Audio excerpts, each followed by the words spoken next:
Estimados alumnos, bienvenidos a otra sesión de su curso de Sistema Endocrino y Reproductor. La diabetes mellitus es un conjunto de anormalidades metabólicas caracterizadas por hiperglicemia, la cual es ocasionada por defectos en la secreción o en la acción de la insulina. Se acompaña de alteraciones en el metabolismo de carbohidratos, proteínas y grasas. Un mal control crónico va a producir lesiones en órganos blancos. Las dos formas de diabetes mellitus más comunes son la variante de tipo 1 y la tipo 2, que se caracterizan por alteración de la liberación de insulina, pero por diferentes razones. La diabetes mellitus tipo 1 es consecuencia de la destrucción de las células beta. Constituye casi el 2 al 5% de los casos y ocurre más a menudo en personas jóvenes, de aquí su antiguo nombre diabetes mellitus juvenil, y se caracteriza por el desarrollo de cetoacidosis en ausencia de tratamiento con insulina.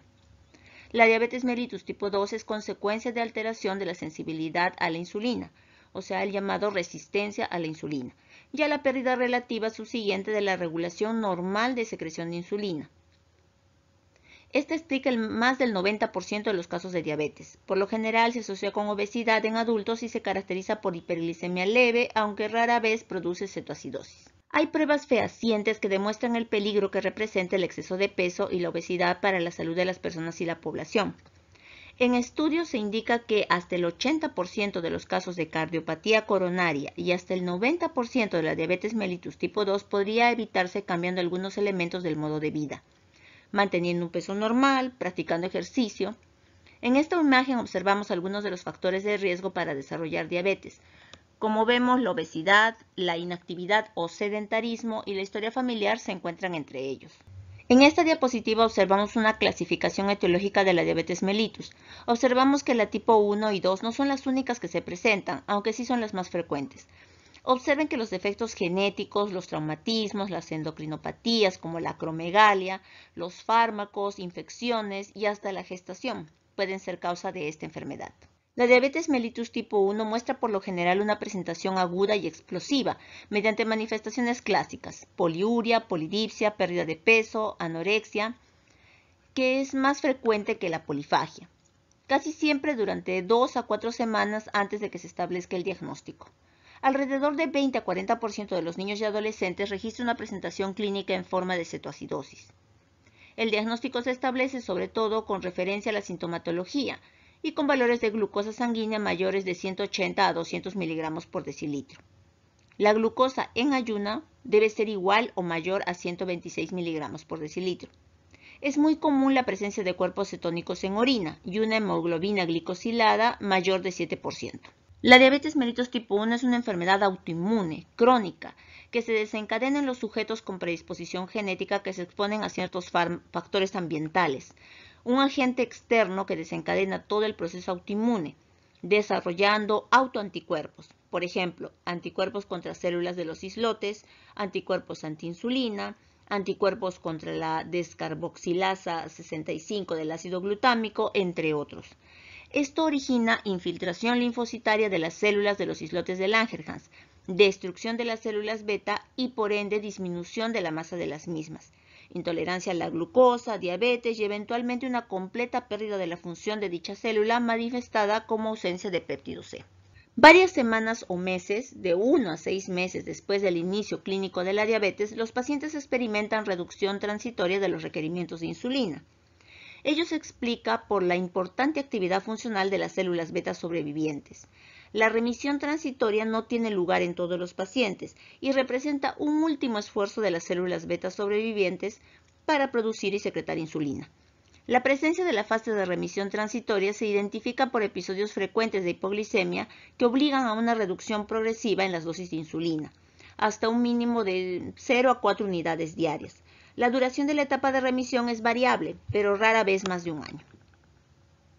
Esta etapa de remisión es siempre temporal y finaliza de manera gradual o abrupta. Por lo general, la destrucción de las células beta se completa después de 2 años del diagnóstico.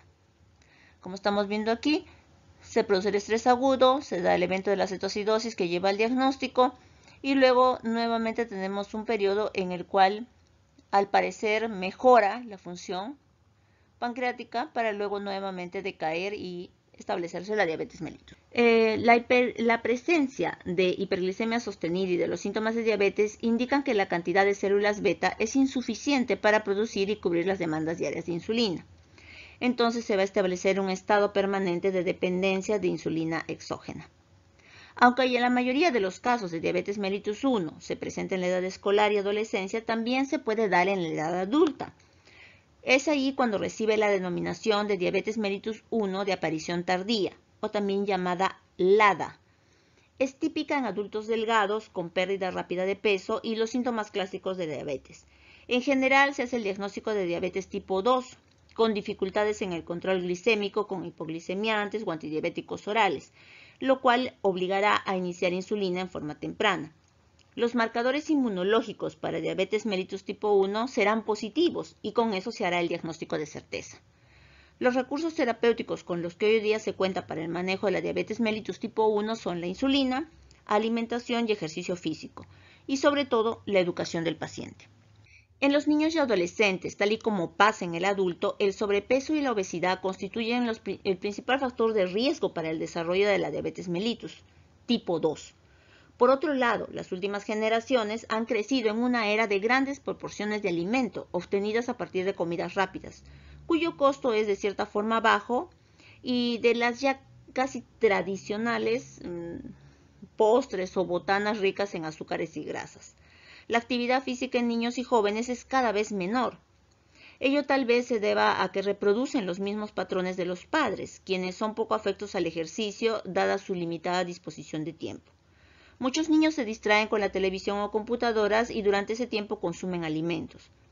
La pubertad también va a cumplir una función destacada en el desarrollo de la diabetes mellitus tipo 2. Ello se debe al aumento en la resistencia a la insulina a causa del incremento en la tasa de producción de la hormona de crecimiento, que caracteriza este periodo de vida y la cual ya habíamos revisado. El diagnóstico de diabetes se establece por una glicemia en ayuno mayor o igual a 126 miligramos por decilitro. La sintomatología clásica de diabetes con una glicemia mayor a 200 miligramos por decilitro o una glicemia igual o mayor a 200 miligramos por decilitro a 2 horas de una carga oral de glucosa. La presentación clínica de la diabetes mellitus en niños y adolescentes es bastante variable. Existe una notable sobreposición entre la sintomatología de la diabetes mellitus tipo 2 y la tipo 1. La evolución clínica en ese sentido permite diferenciarla tan solo varios meses después. Otros elementos que permiten el diagnóstico diferencial entre la diabetes mellitus tipo 2 y tipo 1 vienen a ser los marcadores de autoinmunidad, anticuerpos contra los islotes pancreáticos, contra la insulina, característicos de la diabetes mellitus tipo 1. La evaluación de la reserva pancreática de insulina mediante la medición del péptido C también es otro componente para el diagnóstico diferencial. En pacientes con diabetes mellitus tipo 1, este elemento ratifica el estado de deficiencia absoluta de insulina, mientras que si tiene la diabetes mellitus tipo 2 se obtiene una respuesta normal o elevada. La presencia de algunos trastornos autoinmunitarios, por ejemplo tiroiditis, vitiligo o enfermedad celíaca, aumentan la probabilidad de que el diagnóstico se trate de una diabetes mellitus de tipo 1. El diagnóstico diferencial de la diabetes mellitus tipo 2 no solamente incluye a la diabetes mellitus tipo 1, sino también a otros tipos menos frecuentes de diabetes atípicas, diabetes tipo MODY. La diabetes tipo MODY viene del inglés Maturity Onset Diabetes of the Young. Incluye diversos trastornos originados por defectos monogénicos en la función de las células beta. Estos trastornos muestran un patrón hereditario autosómico dominante, sobre todo en personas caucásicas. La presentación clínica varía desde modalidades de hiperglicemia sintomática hasta formas con presentación aguda, por lo general antes de los 25 años. La obesidad no va a ser un rasgo frecuente en este tipo de diabetes. Las pruebas para el diagnóstico molecular de estas formas de diabetes solamente va a estar disponible en algunos laboratorios especializados y con fines de investigación. Cada vez se describen más tipos de diabetes MODY, entre ellos se puede destacar tipo MODY 1 debido a la mutación del factor nuclear 1-alfa que está localizado en el cromosoma 12. El tipo MODY 2 relacionado con mutaciones en el gen de la enzima glucosinasa que está localizado en el cromosoma 7p.